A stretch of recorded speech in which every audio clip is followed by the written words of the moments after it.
Sebuah masjid dikabarkan melaksanakan sholat Jumat dengan dipimpin oleh dua imam. Lantas, perkara apa yang menyebabkan hal tersebut terjadi?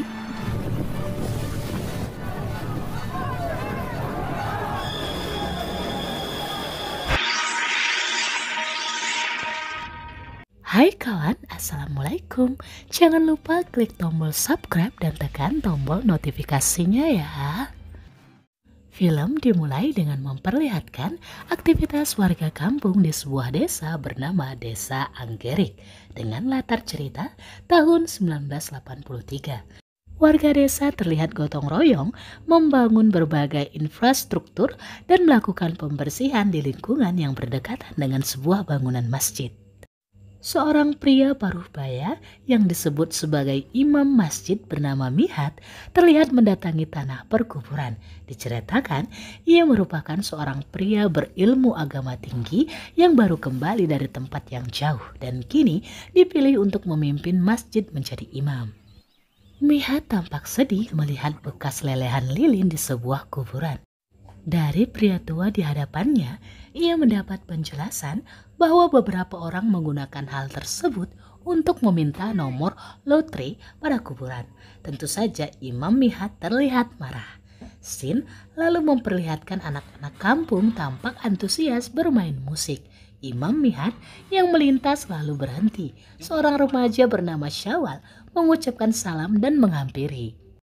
Imam Mihat tampak memuji permainan para remaja, namun Syawal lalu menyampaikan pertanyaan apakah musik dan bernyanyi adalah hal yang haram dan membuat sholat mereka tidak diterima. Tapi Imam Mihat dengan teduh menjawab bahwa kaidah musik adalah seperti manusia, selama tujuannya baik maka ia bernilai baik, begitu pula sebaliknya. Di rumah seorang haji yang cukup terpandang ilmu agamanya bernama Haji Samsuri, sang anak mengadu dan mempertanyakan apakah cara berwudu yang selama ini ia lakukan salah dan membuat sholatnya tidak sah jika mereka sudah tahu bahwa itu salah. Namun, Haji Samsuri menyombongkan pengalamannya yang sampai ke Mekah bahwa tidak ada yang salah terhadap cara wudunya. Ia justru menyalahkan Imam Mihat yang menurutnya sok tahu. Haji Samsuri lalu melarang anaknya untuk sholat di masjid kecuali hari Jumat. Pada khotbah Jumat yang diberikan oleh Imam Mihat, ia berkhotbah tanpa salinan teks dan murni hasil ilmu yang ia miliki. Ia berkhotbah yang inti khotbahnya tentang kebohongan dan kepercayaan, di mana selesai sholat Jumat, Haji Samsuri bercerita kepada seorang jamaah bahwa khotbah tersebut seperti ditunjukkan untuknya, di mana dana masjid yang ia pegang ia gunakan untuk memberikan pinjaman kepada orang lain tanpa memberitahu jamaat masjid yang lain. Di sebuah pasar, Rubiah, istri dari Haji Samsuri, bersama putrinya terlihat berbelanja. Saat ibunya lengah, putrinya bertemu dengan Syawal dan memberikan sebuah surat. Rubiah yang melihat itu telah memperingati putrinya bahwa ayahnya akan marah jika hal tersebut diketahui. Sin lalu memperlihatkan sebuah ruangan majelis agama. Terdapat beberapa orang petinggi sedang menanyakan beberapa hal kepada Imam Mihat. Setelah Imam Mihat pergi, mereka bermusyawarah. Satu di antaranya setuju dengan pola pikir Imam Mihat yang lebih luas, tapi beberapa justru menganggap bahwa hal tersebut berbahaya bagi penduduk kampung. Ajaran-ajaran Imam Mihat dianggap tidak sama dengan kaidah yang mereka percayai selama ini, sehingga terbesit niat untuk menyingkirkan Imam Mihat. Sementara itu, Rubiah yang baru tiba di rumahnya langsung mendapatkan berbagai pertanyaan dan kecurigaan dari suaminya Haji Samsuri. Hal tersebut ternyata tak lepas dari kisah masa lalu Rubiah yang ternyata sempat bertunangan dengan Mihat, yang dulu merupakan seorang tentara. Namun ibunya tidak lagi merestui sehingga hubungan mereka harus kandas, hingga Mihat pergi untuk berjuang dan berakhirlah pada Rubiah yang menikah dengan Samsuri.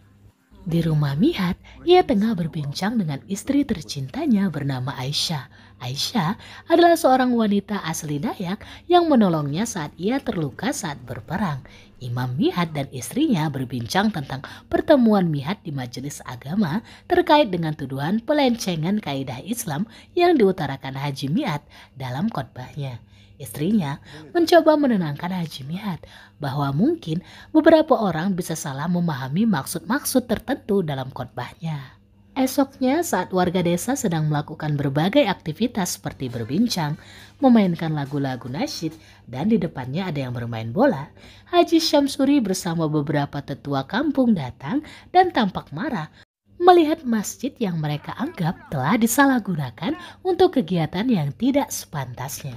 Haji Syamsuri berkeyakinan bahwa musik apapun jenisnya yang dimainkan oleh anak remaja adalah haram dan mendatangkan murka Allah. Sementara keyakinan Imam Mihat berbeda, bahwa Allah menciptakan musik, irama, dan nada juga dengan tujuan-tujuan yang bisa saja mendatangkan kebaikan.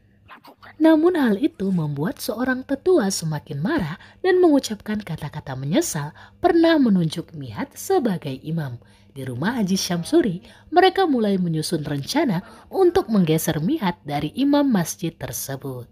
Saat sedang menikmati waktu bersantai, istri Imam Mihat menjelaskan kepada putrinya yang terus-menerus bertanya kenapa sang ayah mendapat perlakuan berbeda dari para petinggi. Istri Mihat dengan lembut menjelaskan bahwa suaminya, Imam Mihat, punya sebuah tujuan mulia untuk menjadikan orang-orang kampung yang sudah baik menjadi lebih baik.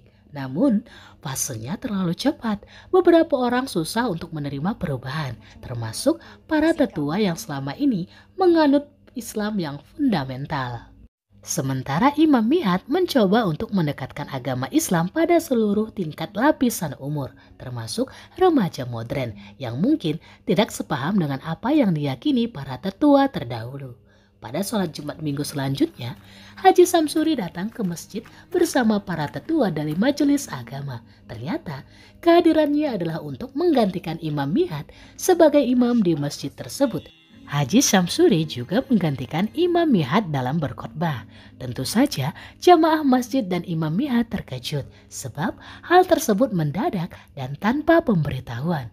Para jamaah yang tidak suka melihat itu memutuskan untuk keluar dari masjid. Tapi Imam Mihat tetap duduk dan mendengarkan khutbah. Saat sholat akan dimulai, saf yang tidak cukup orang membuat Haji Syamsuri keluar dan meminta para jamaah untuk masuk, tapi jamaah menolak mengikuti sholat dan menunggu sholat selanjutnya yang diimami oleh Imam Mihat.